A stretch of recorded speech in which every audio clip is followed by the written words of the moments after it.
everyone, welcome to Bhakkiya lifestyle. நம்ம சேனலை பார்க்க வர எல்லாருக்கும் my heartily welcome. கிறிஸ்மஸ் முன்னாடி நாளும் கிறிஸ்மஸ் அன்னைக்கும் எடுத்த vlog தான் இங்கே ஷேர் பண்ணியிருக்கேன். இது வந்து என்னுடைய பர்த்டே vlogக்கும் இதோட ஷேர் ஆயிருக்கு. இந்த vlog கூட நான் எடுத்துட்டேன். இதை எடுத்து எடிட் பண்ணவே எனக்கு 3 days ஆயிடுச்சு. 3 daysமே எனக்கு கொஞ்சம் ஒர்க் இருந்தது. மார்னிங் வந்து வழக்கமாக கோலம் போடுறதுனால மார்கழி மாதம்ட்டு கோலம் போட ஆரம்பித்தேன். இது 5 புள்ளி இடையில வந்து புள்ளி வைக்கிற மாதிரி வரும். 3 புள்ளியோட வந்து இதை ஸ்டாப் பண்ணிடணும். நடுவில் ஒரு ஸ்டார் மாதிரி வரைஞ்சி சுற்றி ரங்கோலி மாதிரி கொடுக்க போகிறேன்.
5:30க்கு வந்து கோலம் போட ஸ்டார்ட் பண்ணேன். இப்போ டைம் பார்த்தீங்க அப்படின்னா 6 o'clock இருந்துச்சு. நான் போட்டிருக்க இந்த ரங்கோலி கோலம் எப்படி இருக்குன்னு பார்த்து கமெண்ட் பண்ணுங்கள். நெக்ஸ்ட்டு பார்த்தீங்கன்னா கோலம்லாம் போட்டு முடிச்சோன்னா வீட்டுக்கு வந்து மாப் போடுற வேலை தான் இருந்தது. ஏன்னா நாளைக்கு பார்த்தீங்கன்னா திங்கக்கிழமை, அது மட்டும் இல்லாமல் பௌர்ணமி. அதனால் அம்மா வந்து வீட்டில் மாப் போட சொல்லியிருந்தாங்க. இன்றைக்கி கிருத்திகையும் கூட, அதனால் வீடு ஃபுல்லாகவே மாப் போட்டோம்னா ஈவினிங் மேலே சாமி கும்பிட்றதுக்கு கரெக்டாக இருக்கும்னு சொல்லிட்டு மாப் போட்டேன். எங்கள் வீட்டில் 2 ரூம் தான். கிச்சனும் பெட்ரூமும் ஒன்றா சேர்ந்த மாதிரி இருக்கும். அதே மாதிரி பார்த்திங்கன்னா முன்னாடி ஒரு ஹால், கிச்சன் வந்து அடப்பு இல்லை, அதனால் மொத்தமே 2 ரூம் தான். அதனால் ஃபுல்லாகவே மாப் போட்டுட்டு வெளியே நிலவாசப்படியும் நல்லா கழுவி விட்டுட்டு மஞ்சள் குங்குமம் போட்டு வச்சுருக்கேன். நல்லா வீடு வாசல்லாம் கழுவி விடும்போது மஞ்சள் தடவி கீழே கோலம் போடுறது எனக்கு ரொம்ப பிடிக்கும். அதனால் கோலம் போட்டுட்டு சாமி கும்பிட்றதுக்கு தேவையான எல்லா பொருளுமே எடுத்து அரேஞ்ச் பண்ணி வச்சிட்டேன். வீடெல்லாம் கழுவி முடிச்சதும் சமைச்சு வச்சுட்டு சாதத்தை மட்டும் ஊற வச்சுருந்தேன். அதை அப்படியே களைஞ்சி போட்டுட்டு போய் குளிக்க போயிட்டு இருந்தேன். குளிச்சுட்டு வரதுக்குள்ளே சாதமும் வந்து நல்லா கொதிச்சிருந்தது. மத்தியானம் சாதம் சூடாக சாப்பிடுவோம் அப்படின்னு சொல்லிட்டு காலையிலே பார்த்தீங்கன்னா சாம்பார், கோஸ் பொரியல், இது கூட வந்து பால் பாயாசம் வந்து ரெடி பண்ணியிருக்கேன். குடிக்கிறதுக்கு வீட்டில் சுடு தண்ணி இல்லை, அதனால் சுடு தண்ணி வந்து குடிக்கிறதுக்காக போட்டு வச்சுருக்கேன். பாலும் வந்து காய்ச்சி ஃப்ரிட்ஜில் எடுத்து வச்சுட்டேன் நல்லா சூடு ஆறணுன்னு. அன்றைக்கி வந்து எனக்கு நிறையா கேக் ஆர்டர்ஸ் இருந்துச்சு. நேற்று வந்து க்ரம் கோட் பண்ணியிருந்தேன். காலையில் மட்டுமே வந்து ஃபுல்லாக டெக்கரேட் பண்ணி ஃப்ரிட்ஜில் எடுத்து வச்சிட்டேன். ஒரு கிறிஸ்மஸ் தாத்தா, அப்புறம் ஒரு கிறிஸ்மஸ் ட்ரீ, இது கூட 2 ரசமலாய் ஃப்ளேவரில் கேட்டிருந்தாங்க. ஒருத்தவங்க வீட்டுக்கிட்ட இருக்கிறவங்க நார்மலாக டப்பாலே போதும்ட்டாங்க. வெளியே போய் திங்ஸ் வாங்குறதுக்கு எனக்கு டைம் இல்லைன்னு. ஒரு மினி கேக், இது கூட வந்து 2 கப் கேக் நான் ஃப்ரீயாக கொடுப்பேன். ஒரு ப்ளம் கேக் வந்து ரெடி பண்ணி வச்சுருக்கேன். ஒரு செட் ப்ரௌனியும் இருக்குது. எக்ஸ்ட்ரா பேட்டர்ஸ் வந்து எடுத்து வச்சுருக்கேன். இன்னும் 2 மினி கேக் வந்து ரெடி பண்ணோம். அதனால் இந்த பேட்டர் மட்டும் எடுத்து ஒரு பாக்ஸில் ஸ்டோர் பண்ணி வச்சுருக்கேன். மொத்தம் 3 ட்ரீம் கேக் ரெடி பண்ணியிருந்தேன். அதில் காலையில் வந்து 2 ட்ரீம் கேக் வந்து டெலிவரி ஆயிடுச்சு. ஒரே ஒரு ட்ரீம் கேக் மட்டுமே இருக்குது. கொஞ்சம் வெப்பிங் க்ரீம் வந்து எடுத்து வச்சுருக்கேன். இன்னும் ஒருத்தவங்க ஈவினிங் போல் டின்னில் தான் வேணும் அப்படின்னு சொல்லியிருந்தாங்க. சண்டே வந்து எப்பயுமே வீனஸ் எசன்ஸ் பேக்கரி வந்து ஓப்பனில் இருக்காது இந்த திங்ஸ் வாங்குறதெல்லாம். அதனால் மண்டே ரெடி பண்ணி தரட்டுமா அப்படின்னு சொல்லியிருந்தேன். ஓகே அப்படின்னு சொல்லிட்டாங்க. சண்டே அன்னைக்கு இந்த ஒரு மினி கேக்கும் ப்ளஸ் ஒரு கப் கேக்கும் வந்து அரேஞ்ச் பண்ணிக்கிட்டு இருக்கேன். இந்த கேக் வந்து டெலிவரி பாய் வந்தோன்னு தான் எடுத்து அரேஞ்ச் பண்ணிக்கிட்டு இருந்தேன். இந்த கேக் ஆர்டர் போட்டவங்க ஒரு குட்டி குழந்தை தான் ஆர்டர் போட்டிருக்காங்க அவங்க அப்பாவுக்காக. ஸோ இது கூட வந்து 2 கப் கேக், இது வரைக்கும் அவங்க மொத்தம் 3 கப் கேக் வந்து வாங்கியிருக்காங்க. அதே மாதிரி மினி கேக்கும் என்கிட்ட ஆர்டர் போட்டிருக்காங்க. ஸோ இன்றைக்கி பார்த்திங்கன்னா இந்த கேக்கும் இது கூட ஒரு ட்ரீம் கேக்கும் சேர்த்து தான் கேட்டிருந்தாங்க. கேக்கு வந்து ஷேக் ஆகாத அளவுக்கு பக்காவாக எடுத்து பேக் பண்ணி வச்சிட்டேன். இது கூட 2 மினி கேக் வந்து வச்சுருக்கேன். இது பட்டர்ஸ்காட்ச் ஃப்ளேவர் வித் சாக்லேட் ஃப்ளேவரும் ஒன்றா சேர்ந்து மிக்ஸ் ஆன மாதிரி ரெடி பண்ணியிருக்கேன். பாக்ஸ் வந்து பக்காவாக பேக் பண்ணியாச்சு. நெக்ஸ்ட்டு இது பார்த்திங்கன்னா இது ஒரு கிறிஸ்மஸ் தாத்தா, இது வந்து ஒரு சர்ச்சில் தான் வந்து கேட்டிருந்தாங்க. ஃப்ரூட் வந்து ஃப்ளேவரில் ரெடி பண்ண சொல்லியிருந்தாங்க. Chocolate flavour with rasmalai flavour வந்து ஒரே ஆள் தான் கேட்டிருந்தாங்க. ரெண்டுமே வந்து 1/4 கிலோவில் வந்து கேட்டிருந்தாங்க. ஸோ இது வந்து எங்கள் வீட்டு பக்கத்தில் இருக்கிறவங்க தான். கேக் பேக்கிங்லாம் பண்ணி முடிக்க ஒரு 5:30 ஆயிடுச்சு. ஒரு 6 மணிக்கு மேலே வந்து அம்மா சக்கரை பொங்கல்லாம் வந்து ரெடி பண்ணியிருந்தாங்க சாமி கும்பிட்றதுக்காக. அம்மா இப்போ என்ன பண்ணுறாங்கன்னு பார்த்தீங்கன்னா கங்கு தான் போட்டுட்ருக்காங்க சாம்பிராணி போடுறதுக்காக. செவ்வாய், வெள்ளி, அதே மாதிரி கிருத்திகை அப்படின்னா விறகு உடைச்சி போட்டு கங்கு போட்டு இந்த சாம்பிராணி போடுவோம். சாமிக்கு நெய்வேத்தியமாக அம்மா வந்து பால் பழமும் சக்கரை பொங்கலும் வந்து ரெடி பண்ணியிருந்தாங்க. கிருத்திகைக்கு மட்டும் வெங்காயம் பூண்டு இல்லாமல் தான் சமையல் அன்னைக்கு ஃபுல்லாகவே இருக்கும். ஸோ அன்னைக்கு டே அப்படி தான் போச்சு. ஆனால் சாப்பாடு ரொம்பவே நல்லா இருந்தது.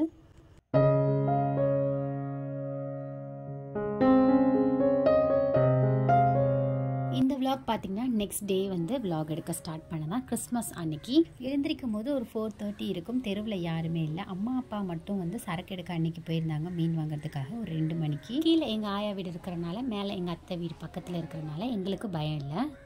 யூஸ்வலாக வந்து வாசல்லாம் பெருக்கி கோலம் போட ஸ்டார்ட் பண்ணிட்டேன். இந்த கோலத்தை வந்து நான் ஷார்ட்ஸில் வந்து ஷேர் பண்ணியிருப்பேன். வழக்கமாக எங்கள் வீட்டில் காலையில் நான் தான் கோலம் போடுவேன். அதே மாதிரி இப்போ பார்த்திங்கன்னா கலர் கோலம் போடுறேன். ஏன்னா பொங்கல் வரைக்கும் கலர் கோலம் இருக்கும். அதே மாதிரி வீட்டில் யாருக்காவது ஃபங்க்ஷன் ஏதாவது செலிப்ரேஷன் பண்ணுறோம் அப்படின்னா இந்த கலர் கோலம் போடுவேன். எனக்கு தெரிஞ்ச மாதிரி ஒரு சிம்பிளான கோலம் போட்டிருக்கேன்.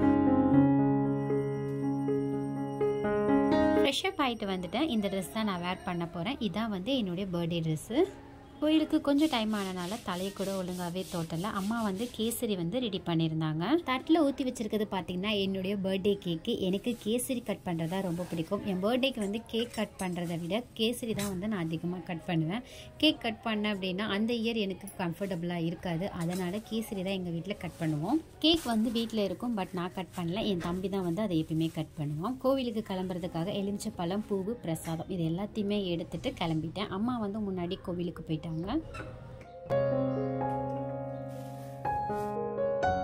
கோவிலுக்கு கிளம்பி வெளியே வரும்போது தான் ஞாபகம் வந்துச்சு. அம்மா அடிக்கடி சொல்லுவாங்க, லூஸ் ஹேர் போட்டுட்டு கோவிலுக்கு வராத, எனர்ஜிக் வந்து லெவல் குறையும், அதனால அந்த மாதிரி வரக்கூடாதுன்ட்டு.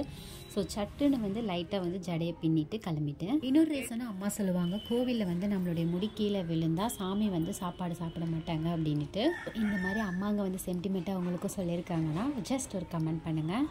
சாமியெல்லாம் கும்பிட்டு முடிச்சு வீட்டுக்கு கிளம்பி வந்துட்டோம். வீட்டுக்கு வந்தோடனே வந்து கேசரி தான் கட் பண்ண போகிறேன். நான் தான் வந்து அந்த கேசரி தட்டில் இருந்து எடுத்து சிம்பிளாக ஒரு டெக்கரேட் பண்ணேன். செரி பழத்தை வச்சு பாதாம் வச்சு.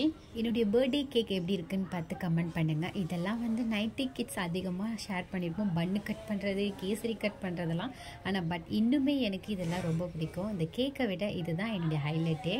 இந்தாங்க என்னுடைய பர்த்டே ஸ்வீட் வந்து ரெடி ஆயிடுச்சு. எல்லாருமே ஷேர் பண்ணி சாப்பிட்லாம். என் பர்த்டேக்கு விஷ் பண்ண எல்லாருக்குமே ரொம்ப ரொம்ப நன்றி. பர்த்டே கேக் கட்டிங்லாம் வந்து சூப்பராக முடிஞ்சிச்சு. ஒரு 10:30 மணிக்கு மேலே நானும் தம்பி தங்கச்சி மட்டும் கிளம்பி வந்திருந்தோம். கேக்குக்கு திங்ஸ் வாங்க வேண்டிய வேலை இருந்ததுனால கேக்குக்கு திங்ஸ் வாங்கிட்டு அப்படியே வந்து ஹைபேக்கோவில் ஐஸ்கிரீம் ட்ரை பண்ணலாம்னு சொல்லி வந்தோம். ஹைபேக்கோவில் ஐஸ் வந்து காஸ்ட்லி ரேட்டாக இருந்தாலும் ஐஸ் வந்து ரொம்பவே டேஸ்ட்டாக இருந்தது. தம்பிக்கு ஷூ மாத்திர வேலை இருந்தனால பாரிஸ் கிட்ட தான் வந்திருந்தோம். ஸோ அங்கே வந்து தான் இதை ட்ரை பண்ணோம். வெளியே போயிட்டு நல்லா ஊர் சுற்றிட்டு வீட்டுக்கு வரும்போது மணி 1:30 மணி இருக்கும். கேக் ஆர்டர் வேறு இருந்தது. அவங்களுக்காக தான் ஃபஸ்ட் நான் திங்ஸே வாங்க போயிருந்தேன். ட்ரீம் கேக்கு டின்னு. இந்த ட்ரீம் கேக் பேட்டர் வந்து ஸ்ட்ரெயிட்டாக கட் பண்ணி வைக்கிறத விட இந்த மாதிரி மிக்ஸ் பண்ணி நல்லா தூள் ஆக்கிட்டு அதுக்கு மேலே மில்கால சோப் பண்ணிவிட்டு சாக்லேட் கெனா சேர்த்துருக்க வெப்பிங் க்ரீமை ஃபுல்லாக கவர் பண்ணிவிட்டு மேலே டெக்கரேட்காக கொஞ்சம் போல் சாக்லேட் வந்து மேலாப்பில் போட்டிருக்கேன், சாக்லேட் சிப்ஸ். இது கூட நட்ஸும் வந்து மேலாப்பில் கொஞ்சம் அங்கே இங்கே போட்டு விட்டேன். Dream cake full and full வந்து சாக்லேட் ஃப்ளேவரில் இருக்க போகிறனால மேலே வந்து கொஞ்சம் போல் சாக்லேட் கெனாஸ் வந்து சேர்த்துருக்கேன். இது பார்த்திங்கன்னா இது ஒரு 4th லேயராக வந்து சாக்லேட் கெனாஸ் சேர்த்து ஃபுல்லாக ஈவனாக ஸ்ப்ரெட் ஆகிற அளவுக்கு ஃபுல்லாக கவர் பண்ணி எடுத்துக்கிட்டேன். 5th லேயராக வந்து மில்க் சாக்லேட்டை வந்து மெல்ட் பண்ணி வச்சுருந்தேன். அதை வச்சு ஃபுல்லாகவே வந்து கவர் பண்ணிக்க போகிறேன். ஃபைனலாக நம்ம ட்ரீம் கேக் வந்து ஒரு டேப் பண்ணி மட்டும் எடுத்து ஹேர்லாம் இருந்தால் ரிமூவ் ஆயிரும். டார்க் சாக்லேட்டெல்லாம் செஞ்ச ஒரு டிசைன் வச்சுட்டு கொஞ்சம் நேரம் ஃப்ரிட்ஜில் செட் ஆனோன்னா கொக்கோ பவுடர் போட்டு மேலே டஸ்ட் மாதிரி ரெடி பண்ணி எடுத்துக்கிட்டேன். ஃபைனல் நம்மளோட ட்ரீம் கேக்கோடைய லுக் இப்படி தான் இருந்தது. கடைசியாக க்ளோஸ் பண்ணிவிட்டு செலக்ட் டேப் போட்டு ஸ்பூனை வந்து செட் பண்ணிக்கிட்டேன். இதுக்கு மேலே ஒரு சூப்பரான ஒரு ரோப் மாதிரி போட்டு டெக்கரேட் பண்ணியிருக்கேன். ட்ரீம் கேக் ஆர்டர் கொடுக்க போகிறோம் அப்படின்னா ஒரு 5 hours முன்னாடி ஃப்ரிட்ஜில் செட் பண்ணால் தான் டேஸ்ட் நல்லாயிருக்கும். அதனால் ஃபஸ்ட்டே அதை ரெடி பண்ணிவிட்டு லஞ்ச் வந்து ப்ரிப்பேர் பண்ண ஸ்டார்ட் பண்ணேன். இன்றைக்கி பார்த்தீங்கன்னா காடை கிரேவி தான் ரெடி பண்ண போகிறேன். காடை கிரேவிக்கு வந்து ட்ரை மசாலா ரெடி பண்ணுறதுக்காக 5 முந்திரி, 1/2 ஸ்பூன் அளவுக்கு சீரகம், 1 ஸ்பூன் சோம்பு, கலருக்கு வந்து 5 காஷ்மீரி மிளகாய், பட்டை, லவங்கம், கிராம்பு எடுத்துருக்கேன். இது எல்லாத்தையுமே ஃபஸ்ட்டு ஒரு தடவை நல்லா ரோஸ்ட் பண்ணி எடுத்துக்கிறேன். இது நல்லா வறுக்கும் போது ஸ்மெல் வந்து நல்லா ஹெவியாக வரும். அந்த அளவுக்கு ஸ்மெல் வந்து கலர் சேஞ்ச் ஆனோன்னே இதை எடுத்து ஒரு மிக்ஸி ஜாரில் சேர்த்துக்கிட்டேன். அதே பேனில் 2 துண்டு இஞ்சும் ஒரு கைப்பிடி அளவுக்கு பூண்டும் சேர்த்துருக்கேன். இதையும் ரா ஸ்மெல் போகிற அளவுக்கு நல்லா வதக்கி எடுத்துக்கிறேன். இதையும் வந்து நல்லா வதனோடு மிக்ஸி ஜாரில் மாற்றி வச்சுட்டேன். காடை வந்து குக்கரில் தான் ரெடி பண்ண போகிறேன். குக்கரில் வந்து ஒரு 3 ஸ்பூன் எண்ணெய், பட்டை இலை, 1/2 ஸ்பூன் அளவுக்கு சோம்பு, இது எல்லாமே நல்லா பொரிஞ்சு ஸ்மெல் வந்தோன்னே நீளமாக கட் பண்ண 3 வெங்காயம் சேர்த்துருக்கேன். நான்வெஜ்ஜுக்கு வந்து சின்ன வெங்காயம் சேர்த்தா நல்லாயிருக்கும். என்கிட்ட சின்ன வெங்காயம் இல்லாதனால நான் சேர்க்கல. உங்கள்கிட்ட சின்ன வெங்காயம் இருந்துச்சுன்னா 3 காடைக்கு வந்து ஒரு கைப்பிடி அளவுக்கு சின்ன வெங்காயம் சேர்த்துக்கோங்க. வெங்காயம் வதங்கி வரதுக்குள்ளே மசாலா வந்து அரைச்சி எடுத்துக்கிறேன். வறுத்து வச்சுருக்க மசாலாவை இதோட சேர்த்துக்கிட்டு மல்லிக்கு நம்ம இங்கே எதுவும் சேர்க்காதனால ஒரு 2 ஸ்பூன் அளவுக்கு மல்லியும் கொஞ்சமாக தண்ணியும் விட்டு நல்லா ஸ்மூத் பேஸ்ட்டாக வந்து அரைச்சி எடுத்துகிட்டு வந்துடுறேன். வீட்டில் சீரகம், சோம்பு அரைச்சது, மல்லி, மிளகாய், கரம் மசாலா, இஞ்சி பூண்டு இது எல்லாமே இருந்துச்சுன்னா இந்த மசாலா நீங்கள் அரைக்க தேவையில்லை, டைரெக்டாகவே சேர்த்து ரெடி பண்ணிக்கலாம். வீட்டில் மசாலா ஐட்டம் காலியானனால நான் வந்து வதக்கி எடுத்து மசாலா ரெடி பண்ணியிருக்கேன். இது கூட நீளமாக கட் பண்ண 2 தக்காளி பழம் சேர்த்துட்டு நல்லா வதக்கி விட்டுட்டேன். தக்காளி நல்லா சுருண்டு வந்தோன்னே அரைச்சி வச்சுருக்க மசாலா விழுதை வந்து இதோட சேர்த்துக்கிறேன். இந்த மசாலா ஆல்ரெடி நல்லா வதங்கினால ஜஸ்ட் ஒரு 2 நிமிஷம் கோட்டார அளவுக்கு வதக்கினா போதும். இப்போ நான் ரெடி பண்ணியிருக்க மசாலா பார்த்திங்கன்னா 5 காடை வந்து செய்கிறதுக்கு கரெக்டாக இருக்கும். அரைச்சிட்டு வந்து மிக்ஸி ஜாரில் கொஞ்சமாக தண்ணி விட்டுக்கிறேன். ஏன்னா இதில் நிறைய மசாலா இருக்கிறனால கொஞ்சமாக தண்ணி விட்டு லைட்டாக ஒரு தடவை மிக்ஸி ஜாரை அலசிட்டு அதே தண்ணியை வந்து இதோட சேர்த்து விட்டுட்டேன். மசாலா நல்லா லைட்டாக எண்ணெய் திரண்டு வந்தோன்னே காடை வந்து வாங்கிட்டு வந்திருந்தா அலசி வச்சுருக்கேன். காடை வந்து நல்லா இந்த மாதிரி ஒரு பெரிய பெரிய சைஸாக வந்து போட்டிருக்காங்க. இதை வந்து அப்படியே நான் இதில் சேர்த்துக்க போகிறேன். காடை சேர்த்தோன்னே நல்லா ஒரு தடவை கிளறி விடணும். இந்த மசாலா இந்த காடையோட கோட் ஆகணும், அந்த அளவுக்கு வந்து நல்லா கிளறி விடணும். அப்போ தான் வந்து ஃப்ளேவர் வந்து இதில் நல்லா இறங்கியிருக்கும்.